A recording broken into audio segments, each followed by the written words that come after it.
All right, let's get into the news. Let's quickly hit on the news. This is the Cruz missile, Oneil Cruz, and this home run was hit 122 miles per hour. No, 122.9, rounding up to 123, to the point where when I saw this happen, I was physically worried about the people up there. I'm like, get out of the stadium, because if that hits somebody, they're going to die.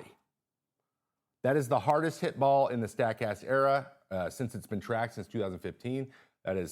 That got out, like, the camera was like, where's the ball? Like, it's one of those things where, like in the Sandlot, where they would have thought the ball got just blown up. So that's pretty crazy. It's the hardest hit ball ever, and even beat his previous hardest hit ball, which was 122.4. Stanton had the prior hardest hit home run at 121.8 when he played for Miami, and off Gio Gonzalez in 2017, so it's been a while. He's leading the Pirates with 11 home runs, though the Pirates, as we know, are having a tough year. Let's go over to the Cubs and the Cincinnati Reds. They took them down 11-8. That is the Cubs. In that game, Seiya Suzuki and Reese McGuire homered in the 8th inning. Reese McGuire hit 2 home runs. Nico Hoerner and Pete Crow Armstrong both drove in 2 runs apiece as the NL Central Division leaders took their 4th straight in 3 games. McGuire, it was his first game, the big leagues with them, became the 3rd player since 1900 to homer twice in the first game with the Cubs after Earl Webb on April 12, 1927. So it's been 100 years since anyone did it. No, that's a lie. The last one was 1958 by Jim Marshall. So congratulations to him on that. We will talk a little bit more about him later. Chicago has 12 games with 10 or more runs. They are raking, though they only have a 2-game lead over the next team we're going to talk about. Here's the Cardinals. Mason Wynn homers to help the Cardinals beat the Diamondbacks 4-3 for a 3-game sweep. There's this crazy catch by Nolan Arenado, because duh. Nolan goes up against the fence, catches that. It actually got...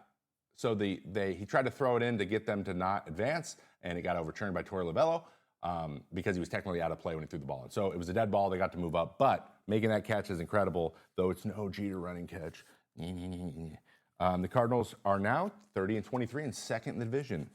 They'd be a playoff team right now. Crazy.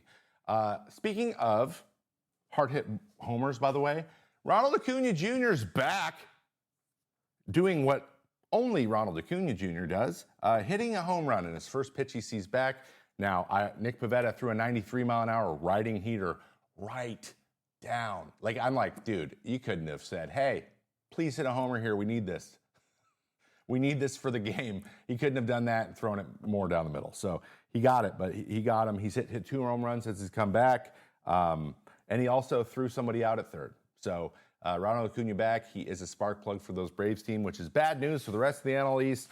Trust me, I know. Though I was pretty successful against Ronald. Just saying. All right, a couple more little pieces of news we can hit real quick. Shohei Ohtani threw a live BP for the first time in nearly 2 years. He threw it at Citi Field because they are taking on the Mets at the moment. Threw 22 pitches, 5 plate appearances to 3 batters. He was throwing about 94 to 95, touching 97, throwing it nice and easy. And he also absolutely buckled him right here with a split piece Johnson. So I don't know if he's just like, I throw Rocky's forkball now. So just so you guys all know, but the plan right now is Ohtani expects to throw live batting practice once a week moving forward, and it sounds like they're like, we'll get him in the games whenever. Think about it. If he were on any other team, they'd be like, oh my God, we need Shohei back because we're not going to win if we don't get him. But not the Dodgers. They don't need that. So great to see him back. I can't wait till he gets back out on the mound just so he can be more valuable to that team. Alex Bregman, unfortunately, pulled up with I believe it was a hamstring strain. Oh, they don't know yet. It's either a hamstring. It looked maybe a calf to me, which are not fun. So it looks like he's going to be out for a while. So we got Marcelo Meyer, top prospect in the big leagues. With an infield spot open, he made the most sense. He's the number 6 prospect in baseball, a central part of their future.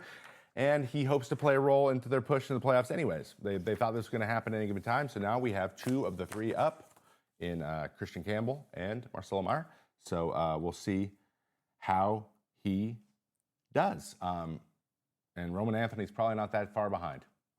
So I'm excited. I'm excited to see what the Red Sox can do and what these guys bring to the table. And our final piece of news: my ex-teammate and fellow inductee this summer to the Reading Phillies AA Hall of Fame, Darin Ruf, is suing the Cincinnati Reds for damages after he suffered a career-ending injury while crashing into an uncovered tarp roller at Great American Ballpark 2 years ago. So you can see it here. He crashed into the uncovered thing, which those things are supposed to not have shape, like edges that you can run into that way. So that was an oversight. So he does have a point there. It's unfortunate. By the way, I just want to put this out here. Darin Ruf is maybe the nicest person I've ever met in my entire life. So I don't think this is malicious in any way either. I think you need to do what you need to do. But according to the complaint, Ruf suffered a permanent and substantial deformities to his knee. Ruf went on the 60-day injury list and never played in the major leagues again. Oh, it didn't need to happen. I wish it didn't happen. Players didn't have to worry about hidden hazards like that on a major league field. I mean, he's kind of right. Do you guys disagree? Crappy way to have your year end or your career end, especially if you're out there trying to get 10 years in the major leagues, right? And I don't know if he got there. He got close, but I don't think he got there.